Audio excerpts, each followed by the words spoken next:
A successful crop relies on three simple but necessary elements: sunlight, nutrient-rich soil, and water.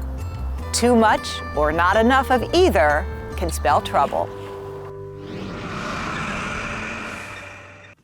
No matter how many years you've been farming, there's something undeniably exciting about a harvest. Yeah, this is kind of like the payoff for what you've worked all year for. It makes it all worthwhile. You see the fruits of your labor here in the end. But harvest time also means long hours and the hope that this year's crop has been a good one. If it was easy, everybody would do it. Few know just how difficult it can be, and none more so than Woodbine's Donald Maring, who grows over 1,300 acres of corn, soybean, wheat, and hay. Very busy. It can get pretty hectic, especially the way it's been the last 3 weeks. We haven't had a day off for rain. I mean, sometimes you almost welcome a day off just to slow down just a little bit. Because when you have nice weather like this, you just feel like you're just not getting enough done to take advantage of it. Come on. Donald knows just how important it is to take advantage of the weather when you can, especially so this season, where the climate has been unpredictable. We've gone from way too wet to too dry real fast a couple different times now. I mean, earlier in the year, and now just 3 weeks ago, we were so wet and had 2 weeks of wet, dreary weather. And now we haven't had any precipitation for 3 weeks now, and we're getting extremely dry again. That oscillation between inundating rain and drought during key reproductive cycles of crops has led to lower yields. The biggest effect has been on the soybeans. The 2 weeks of rainy, cloudy weather we had in the first part of October really hurt the quality of the soybeans. A lot of them are moldy, some are even rotten.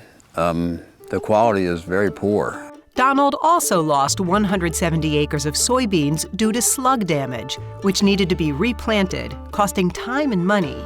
But he isn't the only one who has been experiencing these issues. According to the University of Maryland, the state's climate is changing towards wetter and warmer conditions with a higher frequency of extreme weather events like storms or droughts. And while these changes make it more difficult to grow, Donald takes his commitment to feed his community seriously. We lose more farmland every day across the country, and of course the population is ever increasing. So, I mean, the farmers have to continue to be more efficient and more productive. In other words, farmers like Donald Maring don't dwell, they overcome. While his planting in April wasn't what he was hoping for, Donald plants a later double crop bean after harvesting wheat in June. And unlike the early season bean, they're thriving. For double crop beans, they're high. Well, they're almost to my waist here.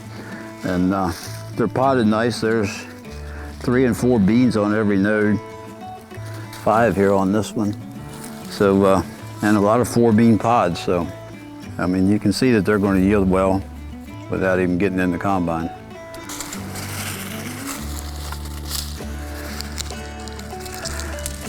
Yeah, these beans are all hard as a rock.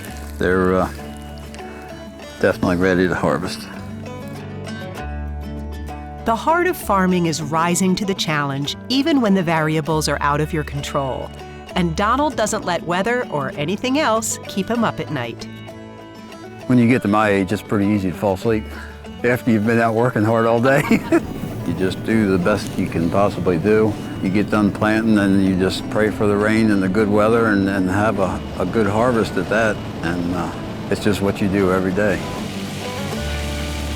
And next season is never far from his mind. And as these soybeans are being harvested, Donald has a farmhand running behind him planting cover crops. This is wheat that we harvested this summer. We kept some of it back to plant for a cover crop. And after we harvest soybeans, we took a sample of it and sent it off to the University of Maryland Seed Lab, and it was tested to make sure it meets their germination standards and has no noxious weed seeds in it. We plant the cover crops to help prevent erosion and runoff, and the biggest thing is to protect the bay and water quality. It's a testament to Donald Maring's commitment to the land, soil, and water. Back in the combine, the numbers are looking good on the double crop beans. Yield has been exceptionally well. These were running just about 70 in the field we finished just a little earlier. Typically double crop beans, if you get 40, you feel pretty good. With two harvests side by side, Donald is seeing much different results than he did earlier in the year. The beans on my right hand here, on your left, were just about ready to harvest when we had the 2 weeks of wet, damp weather at the beginning of this month. And a lot of them got moldy, some are rotten, they shriveled up. These beans were harvested today. They were double crop beans planted after wheat, and they weren't affected by the weather because they weren't near maturity yet at that point. So it's quite a difference in the two of them in quality. That means a much better price at the market. But before then, Donald still has plenty of fields to go. But he doesn't mind. Some people look at you and say, how can you stand and just go back and forth across the field all day long? But I love what we do every day. When you enjoy what you do every day, it makes it pretty easy. I can do this all day long. Thanks for watching Maryland Farm and Harvest. We hope you liked the video. Make sure to subscribe so you won't miss out on future videos. To learn more about our show and watch full episodes, check out mpt.org/farm or just click the link in the description.